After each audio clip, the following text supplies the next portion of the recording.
Welcome back to the All-Ireland Live series with Benetti Menswear as we build up to the huge All-Ireland final clash of Mayo and Tyrone. I'm Shane Stapleton of OurGame, and with me today is David Brady. We're going to build up to this All-Ireland final clash. Reminder, if you do want to win one of these retro GAA jerseys behind us from orgaretro.com, please do like, comment, share and use the hashtag Benetti's Menswear, and we'll enter the competition and pick a winner of one of those jerseys. David, we're heading into the All-Ireland final week. Are you excited about it? I know you've been here before, but the excitement's surely still there. Oh, without a doubt. And, you know, I always say, does it get better or does it get worse as regards nerves? From my perspective as a player, cool, calm, collected, you had a job, you were in the middle of it, focused as an individual, a supporter, as a pundit, probably a bag of nerves at times, giddy, don't sleep. Definitely don't sleep the night before the game. My wife thinks, Jesus, here it goes now, is this the next 4 or 5 days or next 24 hours before in Ireland? Yeah, and it's about where the people outside of the two teams can enjoy it. It's very hard to enjoy an All-Ireland build-up, but there's some great moments, and it's unique. We're going to have two unique winners, and or one unique winner, and it's you know, it's the stuff dreams are made of, because you don't know when you're going to get to this stage next. You don't know when you're going to be in the next All-Ireland final. Well, it has been 70 years. That's how long back the famine stretches at this stage. Can you give us an appreciation of the journey that Mayo fans, supporters, players like yourself went through? You know, there's the All-Ireland finals from '89 up until last year. That's 10 defeats. What is that like for Mayo people and for yourself personally? Brilliant. So it is. It's brilliant. Brilliant torture. Brilliant, it's not torture. And people going, oh, poor Mayo, this and poor man says, the journey that we've been on, 10 defeats, is that what it is? Plus 2 replays, are we including that? Maybe you can count them as 12. Has been the journey of a lifetime. I'll never forget, as a 13, 14-year-old, watching the Mayo team coming home from the All-Ireland defeat in '89, on top of a trailer, coming into Ballina at the train station, and probably a spark that says, you know what, I want to be there. I want to do that. And it did. It gave me something to believe in. And you look at some of the sports psychology books, is that if people have something to aim towards and they have a goal, and the goal is representative of what other people are, or people that you can represent with, it's very easily done. And for me, I was looking up at the likes of say, Liam McHale, up on top of a trailer, and Jesus, I thought he was the bee's knees. No, he is the bee's knees. But for me, I was going, geez, look at him. And 6 years later, I was playing an Ireland final with him.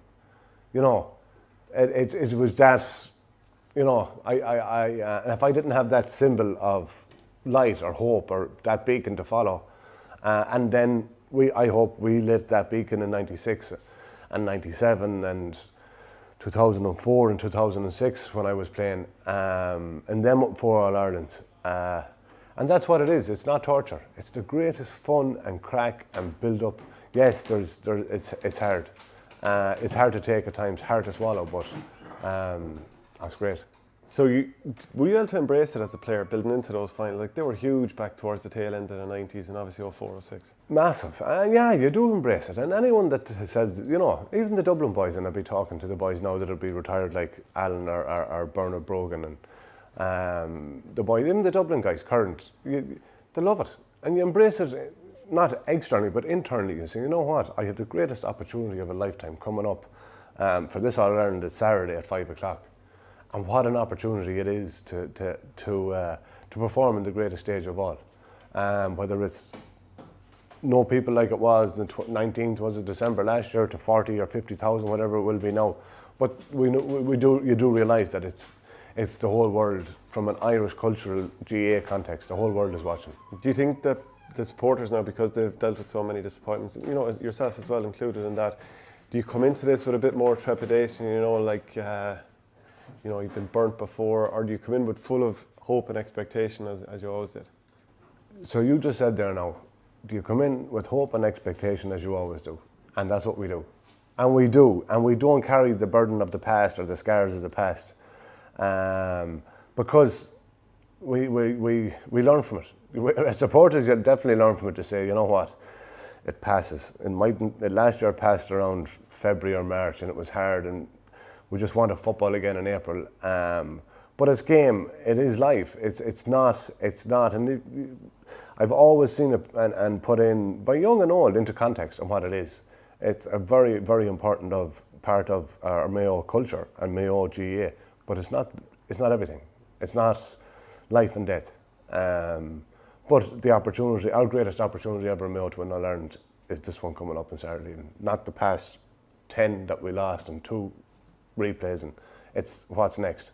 And if it is the case and we're not successful on Saturday, well then we'll get up, we'll get dressed and we'll get on with it, and we'll look forward to the future. It'll be very different to last December when there was nobody there. I mean, at times it was grim. Dublin playing keep ball at the end. It was a tough watch actually. It was hard. You were at it. I was at it from a media perspective, and it was just sad.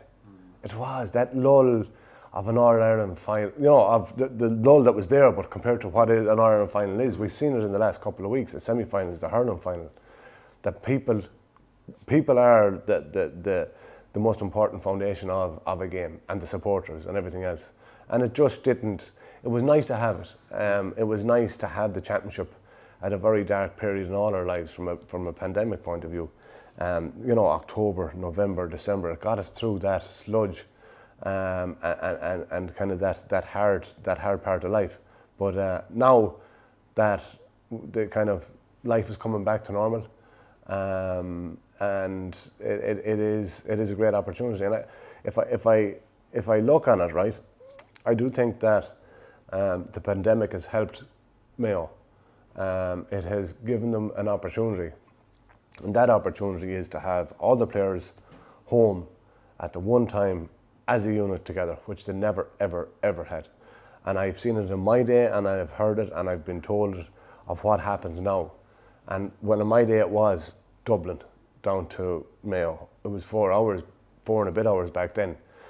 Now it's still the guys meet up at 4:30 at the Spa Hotel in Lucan, and you're kind of saying to yourself, 3 hours, 2.5, nearly 3 hours down on a bus.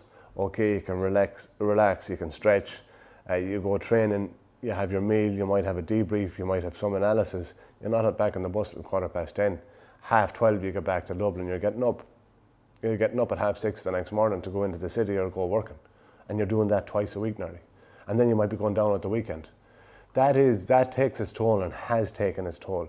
And cannot but we're in the position now, because of COVID, that the vast majority of players are home-based, they're in and around Mayo, and I think it is a massive benefit, especially to James Horan and his management team.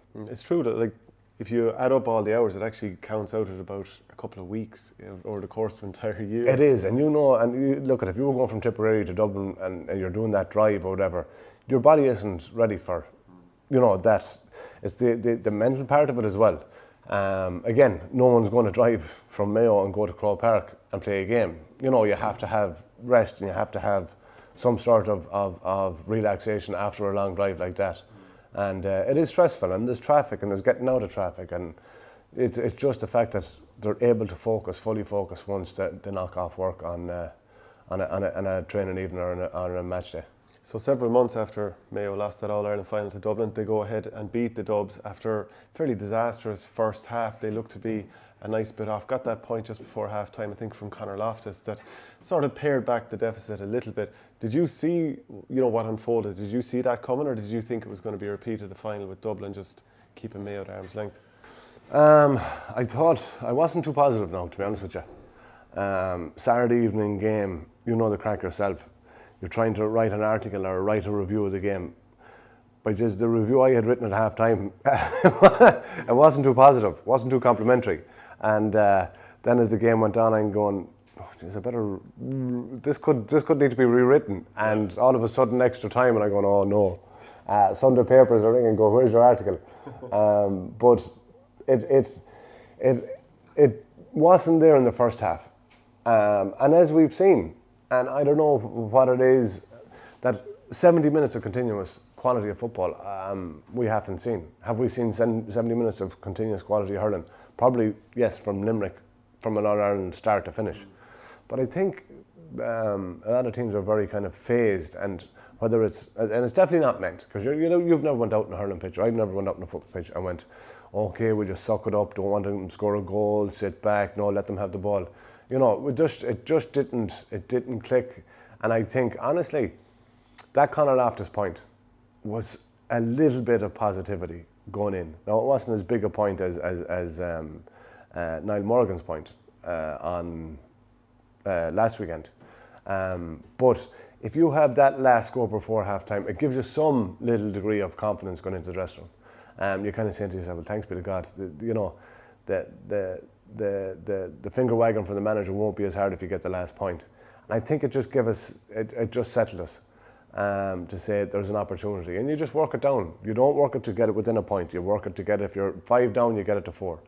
And from 4 then, we get one more and there's one score in it. And you just break it down from a process point of view, and it goes back to the first throw in. We have to win it. We have to start putting Dublin on the back foot. What was your stomach like? What were you like when you were watching Dublin trying to hold on to the ball, play keep ball, and you're looking at Mayo, and I'm there thinking, press up more, but they were patient. What was it like for you as an experience? It was frustrating, because I had been in Croke Park at the kind of final, was it 2 weeks previous, and we were kind of the very same with Galway. Now, I know there's a certain, as I said, a certain element to say, oh, that's planned and everything else. But we weren't crisp. We hadn't fluidity in our forwards. We hadn't that. We just, and it's real. We weren't on song, and it showed. But you're still in with a chance. But transformational, both halves were Connacht final and All-Ireland semi. Have been transformational from a Mayo perspective, and they completely then said, well, we have to go at it. And it wasn't throwing caution to the wind. It was nearly believing in themselves to say, the likes of Tommy Conroy has the ability to go forward and drive at players. Lee Keegan, Paddy Durkin, Matthew Ruan, just going at teams. And once you sense a bit of weakness, well, then you're going, well, you know what? It is phenomenal what momentum can do. And for me, the two defining moments of the championship so far this year has been Petey Hart's block the last day and Diarmuid O'Connor's big toe. That's the truth. And you know what? You can go back, and we see it from a distance as being in the stands. But a player can feeds off that, and the big hit or a big challenge or a big score. Diarmuid keeping that ball in, not letting it cross the line, created momentum to come out. McLaughlin, left foot, 40 yards out over the bar. Jeez, we're down to what? 5 points now? 6. Next score, down to 5, and then you go right. It's toe to toe, and it's them two. For me, them two defining moments have helped change the course of both games. Yeah, and then Sean Bugler got the first point of extra time, but Mayo came back and took over. So will that extra time be the making of this Mayo team, or is there a little danger that the final played already, psychologically? No, because at the end of the day, they know that it's Mance's 2 periods of 10. It's not with the empty. It's not going to win you in All-Ireland. But them 2 periods of extra time can show them exactly. They can give them one, massive degree of confidence. 2, they have kind of certainty to say, well, you know what? I think the likes of Tommy Conroy became a man that day. The Ryan O'Donoghue, he's going, you know what? He's going to be a better footballer because of that period, because you learn so much in it. And it's not if you scored 2 points or you were the best player on the pitch for the extra time. You're going, right, I need to start the next day, the next way, in the same fashion. And the start is going to be very, very important from an Ireland context, because Tyrone have started very positively in all their games. Is it the young lads that are bringing Mayo on to the next level? Because we know there was 6 retirements over the winter, but you still have the backbone of Lee Keegan. Diarmuid O'Connor's obviously been there for a number of years. A few other lads have experience for 2 or 3 years. Aidan didn't have his best day at O'Shea the last day out, but there's still plenty of experience, including Kevin McLaughlin there. So which is driving this Mayo team on? They're driving each other, and that's not a simple answer. No matter how long you're a player, and I was a player for 12 years coming, And then you had the introduction of the likes of young guys like Andy Moore into our team. That kind of young, youthful exuberance. One, it makes you going, right, Jesus, here's a young fella coming in. Tom Parsons were coming in my time. I'm going, Jesus, I'm not going to let these young fellas now boss or dictate training. It kind of lifts you, but their attitude is like, and even now, if you look at the yin and the yang, the likes of Oisin Mullen and coming into the squad, the younger players, they have a bit of flair about them. They're themselves. And whether they're wearing pink boots, ponytails, one pink sock, one red sock, and baseball cap back to front, that's who they are. And that creates a little, it helps transgress and integrate a player that might be like, say, Aidan O'Shea, that's there for what now, 10 years, 11 years at this stage nearly. And you're kind of going, yeah, that kind of feed off each other. And again, you're getting to know players and you're trying to get them up. But again, if you have a high level of competitiveness at training, that's what really what gels a team. And I think the young guys, the experienced guys, as you mentioned, have and again by retirements. And look, let me tell you, if Mayo win this All Ireland, every player that's ever played for Mayo will get a medal in their own mind. The likes of David Clark comes to mind for me, Chris Barrett, the likes of Tom Parsons, the likes of Keith Higgins. Like, they're not necessarily going to get a physical medal, but by Jesus, there will be, people might say, oh, wouldn't it be nice? They deserve a medal. And everyone that played for the last 35 years or 70 years deserves a medal. And that emotional medal will be contextualised if Mayo crossed the line. And like Aidan, obviously, as I said, he didn't have the greatest day the last day out. What do you expect from him? And do you think he'll be inside or out midfield? Because I think he might match up okay with that Tyrone midfield. Yeah, honestly, I think this is a match made in heaven for Aidan O'Shea. I honestly do. He didn't have his greatest day.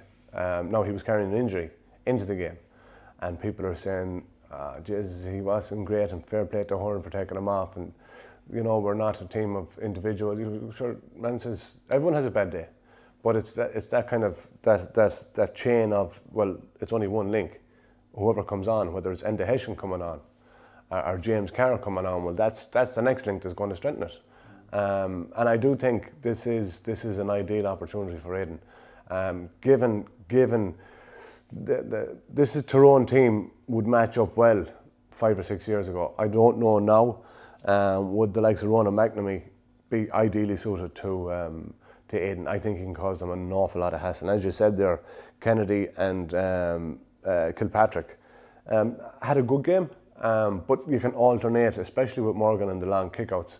You can bring Aidan out, and you can have him there as a target man when he's in the full forward line. But I think predominantly he will cause an awful lot of damage in the full forward line. Dublin have played Aidan very well, very, very well, because they know him too well.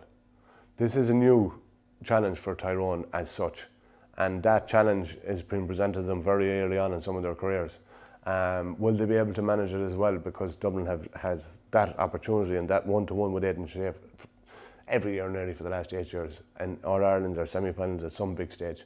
I think it'll definitely be for Fergal Logan and Brian Doherty. They'll scratch their head.